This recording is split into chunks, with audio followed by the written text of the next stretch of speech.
BBA, BCA, BCom computer కోర్సులో 100% placement లభించే ఏకైక డిగ్రీ కాలేజ్ కూకట్పల్లిలోని ఐక్రియేట్ డిగ్రీ కాలేజ్ 83672152. నమస్తే రమ్మగారు. నమస్తే జయ. ఏదైనా మంచి స్టోరీ చెప్పండి రమ్మగారు. సాధారణంగా మనం చదువుకున్న వాళ్ళు, జ్ఞానం కలిగి ఉన్న వాళ్ళ ప్రత్యేకతే వేరుగా చెప్పుకుంటాం. Knowledgeable people. నాలెడ్జ్ ఎక్కడి నుంచి వచ్చేస్తుంది? సహజంగానే కొంచెం ఐక్యూ ఉన్నవాళ్ళు ఉంటారు, చురుగ్గా, తెలివిగా, యాక్టివ్గా ఉంటే చదువు వాళ్ళకి వాళ్ళ ఐక్యూని బాగా పెంపొందిస్తుంది. అప్పుడు వాళ్ళకి రకరకాల విషయాలు తెలుసుకునే అవకాశం లభిస్తుంది. ఒట్టి ఐక్యూ ఉన్నవాడు కొన్ని చోట్ల రాణిస్తాడు. అవును. కానీ వాడికి చదువుతోటి ఆ ఐక్యూని పదును పెడితే వాళ్ళు ఇంకా అద్భుతంగా రాణిస్తారు. దాన్ని ప్రూవ్ చేసే ఒక కథ. పిల్లలకి నువ్వు తెలివిగల పిల్లలు, నువ్వు తెలివైన వాడివి, చదువుకుంటే ఇంకా రాణింపుకొస్తావని చెప్పాలి. చదువుకుంటే నీకు చాలా రకాల విజ్ఞానాలు వస్తాయి. నువ్వు ఒక తెలివి ఒకటే కదా, చురుగ్గా ఉంటారు చూడు కొంతమంది పిల్లలు. అసలు ఇవాళ రేపు ఈ జనరేషన్లో చురుకుదనం లేని పిల్లలు లేరమ్మా. అవునండి, అతి చురుకు.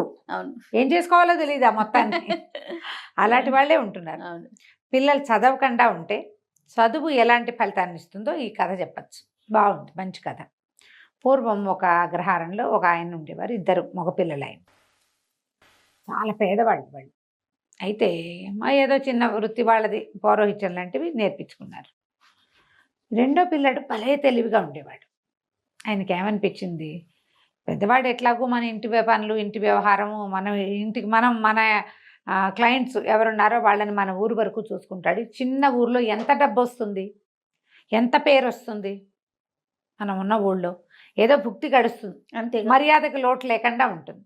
కానీ పిల్లాడు చాలా తెలివిగా ఉన్నాడు. వీడిని పెద్ద చెరువులో ప్రవేశపెట్టాలి, పెద్ద చోట.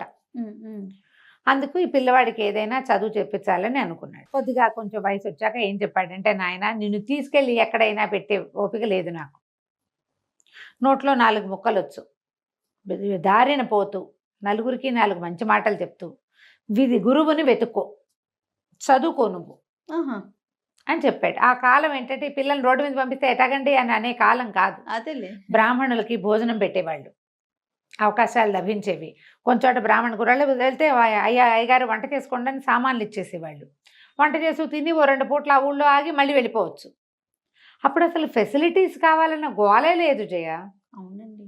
పంచలో ఒక చిన్న పంచ వరండా ఉంటే వరండాలో కాస్త పొయ్యి పెట్టుకుని, ఒక గిన్నె మట్టి కుండ ఉంటే కుండతో అన్నం వండేసుకుని, కాస్త ఒక కూర చేసుకుని, కూర అన్నం వాళ్ళు మజ్జిగ ఇస్తే మజ్జిగ పోసు తింటే ఆ రోజుకి వెళ్ళిపోయింది. రాత్రికి పాలు పళ్ళు కూడా చాలు, అంత అన్నం తినేసేవారు. పంచలో ఒక చాప పడుచుకుని పడుకుంటాము. మనకు మళ్ళీ దుప్పట్లు కావాలి, రగులు కావాలి, గోలు కావాలి, ఏమీ లేవు. ఏసీలు, ఫ్యాన్లు అసలు లేవు. పిల్లోలు కూడా క్యారీ చేస్తారు తెలుసా రమ్మగారు, అదే పిల్లో మీద నిద్ర పట్టిద్దని. నా పిల్లోనే కావాలి, నా బొంతే కావాలి, మా రగ్గే కావాలి, బోల్డన్ ఉన్నాయి ఇప్పుడు. అప్పుడు జీవితాలు అట్లా ఉండేవి కాదు. ఒక విద్యార్థి 15-16 సంవత్సరాల వాడు రోడ్డు మీదకి పోయాడు ఇట్లా కట్టుబట్టలతోటి చదువుకోవటానికి. చదువుని వెతుక్కుంటూ వెళ్ళాడు. వెళ్ళగా ఒక అగ్రహారానికి చేరాడు. కాకపోతే ముందు రోజు ఎక్కడ ఆహారం లభించలే. అటగే ఎక్కడో మంచినీళ్ళు చెరువులో నీళ్ళు తాగి నడుచుకుంటూ వచ్చాడు. ఈ అగ్రహారంలోకి వచ్చేసరికల్లా ఆ పూట మంచి ఎండగా ఉంది. పిల్లాడు ఎంత 16-17 ఏళ్ల వాడు. కొంచెం త్రాణ వచ్చేసింది వాడికి. దాహం వేసి సొమ్మసిల్లి పడిపోయేసరికల్లా ఏ ఇంటి వాకిట్లో అతను పడిపోయాడో ఆ ఇంట్లో ఉన్న ఆయన గురువుగారు లోపల నుంచి బయటకు వచ్చారు. ఎవరో ఒక గురువు, ఆ ఇల్లు ఆయనది. ఆయన బయటకు వచ్చి, అయ్యో ఎవరో పిల్లాడు పడిపోయాడు, మన వాళ్ళ పిల్లాడు అలానే ఉన్నాడని లేవదీసి, వీడి చెవులకు చిన్న కుట్లున్నాయి, మళ్ళీ యజ్ఞోపవీతం ఉంది, పంచధావతి బట్టలు చూస్తే కూడా తెలిసేది కదా ఆ కాలం. తీసుకొచ్చి లోపల కూర్చోబెట్టి కాసిన మంచినీళ్ళు ఇచ్చి మజ్జిగిచ్చి అన్నం పెట్టారు. పెట్టి ఏ ఊరబ్బాయి, ఏం గోత్రం ఏమిటి, మీరు ఏ ఊరు అని కనుక్కున్నారు. అన్ని వివరాలు చెప్పాక గురువు కోసం వెతుకుంటూ బయలుదేరానండి. 3-4 అగ్రహారాలు చూశాను, అందరూ మీ పేరే చెప్పారు, మిమ్మల్నే వెతుకుంటూ వచ్చాను. ఇక్కడికి వచ్చేసరికల్లా మీ ఇల్లు గుర్తు తెలియలా, ఈ లోపల నాకు నిద్రాన్ని వచ్చేసింది అన్నాడు. అంటే ఆయన సంతోషించి, అబ్బాయి ఇక్కడే ఉండు, నేను చదివిస్తా నిన్నని చెప్పి అట్టె పెట్టుకున్నారు. ఆ కాలం అలాంటిది. ఆ పిల్లాడు గురువుగారు శుశ్రూష చేస్తూ, గురువమ్మగారికి ఏవో ఆ పనులు ఈ పనులు చేసి పెడుతూ వాళ్ళ ఇంట్లోనే అన్నం తింటూ 4-5 సంవత్సరాల పాటు చక్కగా చదువుకున్నాడు శాస్త్రజ్ఞానం అంతా. ఆయన ఏమన్నాడు, నువ్వు అన్ని విద్యలు నేర్చుకోవాలి, ఒక కోయరాజు దగ్గరికి పంపిస్తా, వాడు నీకు కొత్త విద్యలు నేర్పిస్తాడు అంటే సరేనన్నాడు. కోయరాజు దగ్గర అక్కడ తిండు ఇతను, పళ్ళు తేనె తీసుకుంటాడు వాళ్ళ దగ్గర నుంచి, అన్నం వండుకుని తినాలి. ఓకే. ఎలాగో గురువుగారి ఇంట్లో అలవాటే, వాళ్ళ ఇంట్లో కూడా వాడికి అలవాటే పాపం అబ్బాయికి. ఏం పేరు, జయదేవుడు అబ్బాయి పేరు. అక్కడి నుంచి ఆ కోయరాజు దగ్గరికి వెళ్తే కోయరాజు బాణాలు వేయటం, కత్తులు తిప్పటంతో పాటుగా దొంగతనం చేయటం, చోర విద్య, దాంట్లో మెలకువలు కూడా నేర్పించాడు. అతని దగ్గర ఉన్న విద్యలు నేర్పమన్నారు. నేర్చుకున్నాడు. నేర్చుకున్నాక సరే స్వగ్రామానికి బయలుదేరాడు. అవన్నీ ఎక్కడో ఊళ్ళు వెళ్తుంటే సరే ఒక ఊర్లో ఆగాడు. ఆగి ఒక బ్రాహ్మణ గృహస్థ ఇంట్లో మంచినీళ్ళు భోజనం కోసం అడగడానికి పోయాడు. పోయేసరికల్లా ఆవిడ ఏమైనా మంచినీళ్ళు మజ్జిగ ఇచ్చి, ఎక్కడి నుంచి నాయనా, ఏ ఊరు ఏమిటి అంటే, చిన్నప్పుడే బయటకు వచ్చానండి, అక్కడ చదువుకున్నాను హరిశర్మ గారి దగ్గర, తర్వాత ఏమో ఇట్లా కోయరాజు దగ్గర రకరకాల విద్యలు నేర్చుకున్నాను, ఇక నేను రాజోద్యోగం చేయగలిగే సత్తా వచ్చింది, ఎక్కడైనా ఉద్యోగం దొరికితే చూసుకుంటా, ముందు మా వాళ్ళని చూద్దామని బయలుదేరానంటే, ఏమిటో నీ విద్యలన్నీ వింటుంటే వింతగా ఉంది, ఇప్పుడు మా ఇంటికి ఎవరు వచ్చారో చెప్పు, చాలా చదువుకున్నావు కదా, ఊహించు, మా ఇంట్లో ఏం జరిగింది, మా ఇంటికి ఇంతకుముందు ఎవరో వచ్చారు, ఎవరు వచ్చారో నువ్వు ఊహించి చెప్పగలవా, మా వాకిట్లో ఏం జరిగిందో ఆలోచించి ఐక్యూ తోటి, మనం ఒక సినిమాలో చూసాం, వాడు ఊహించి చెప్పేస్తాడు అవును. బ్యాంక్ రాబరీ జరుగుతోందని. అవునండి. ఇలాంటి కథలే దానికి ఆధారం. ఓకే. ఈ అబ్బాయి ఏం చెప్పాడంటే, బయటకు వాకిట్లోకి వెళ్ళొచ్చాడు, లోపలికి వచ్చాడు, ఇంటికి ఎవరో నలుగురు వచ్చారు, బహుశా రాజోద్యోగులు అయి ఉండొచ్చు, సైనికులు అయ్యి ఉండొచ్చు. తర్వాత ఈ రోడ్డు మీద ఒకడు నడిచి వెళ్ళాడు, వాడి నెత్తి మీద ఒక బొగ్గల బస్తా ఉంది. ఏం బస్తా? బొగ్గల బస్తా ఉంటే ఆయన ఆశ్చర్యపోయాడు. ఊరిని భలే కనిపెట్టాబోయ్, నిజంగానే మా ఇంటికి సైనికులు వచ్చారు, నలుగురు సైనికులు వచ్చారు.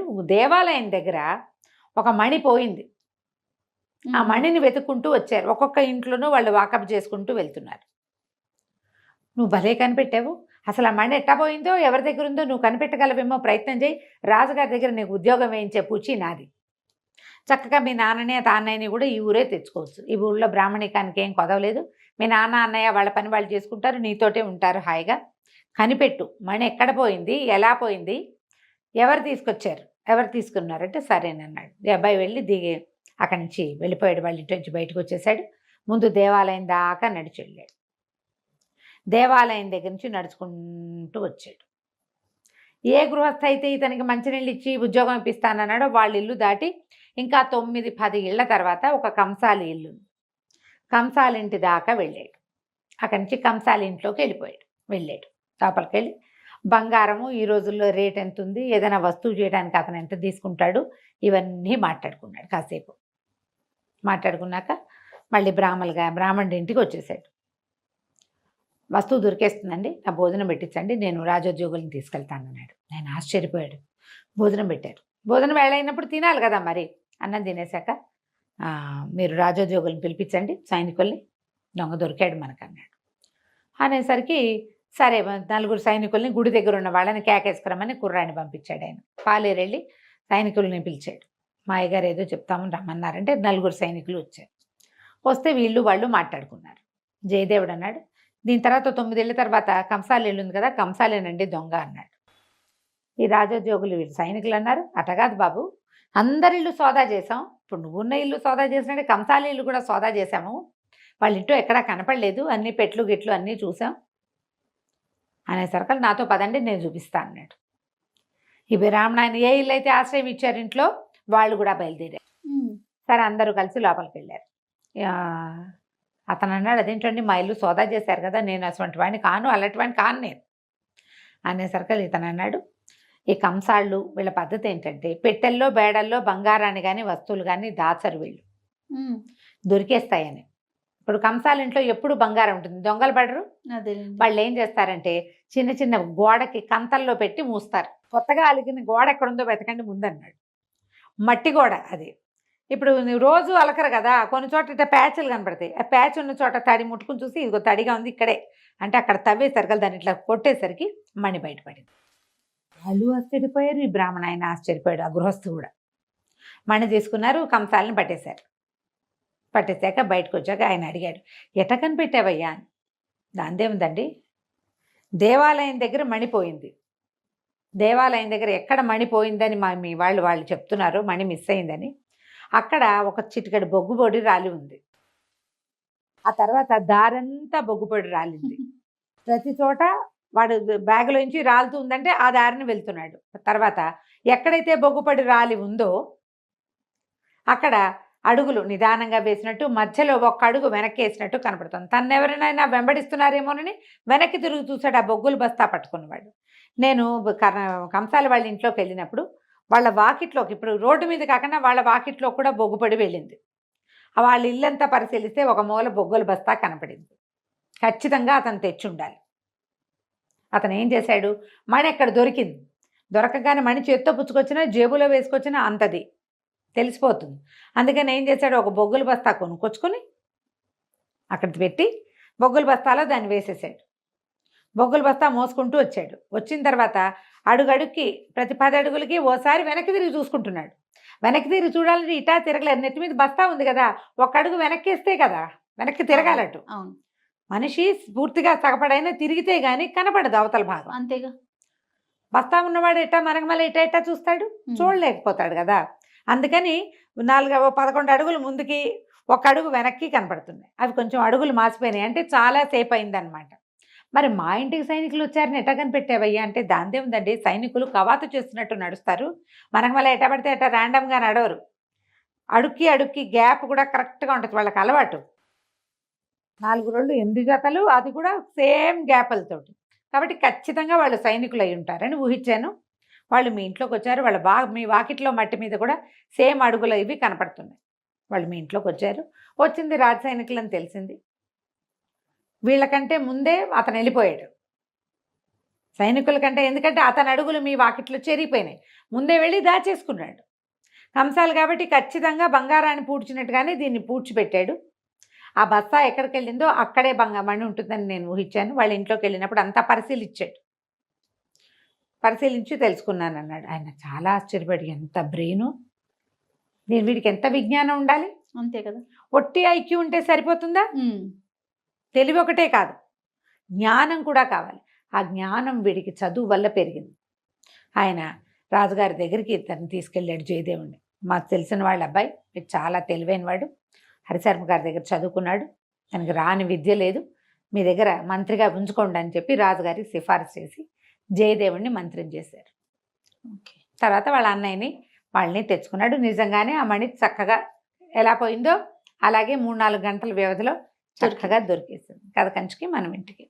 చాలా బాగుంది రమ్మగారు. నమస్తే. నమస్తే.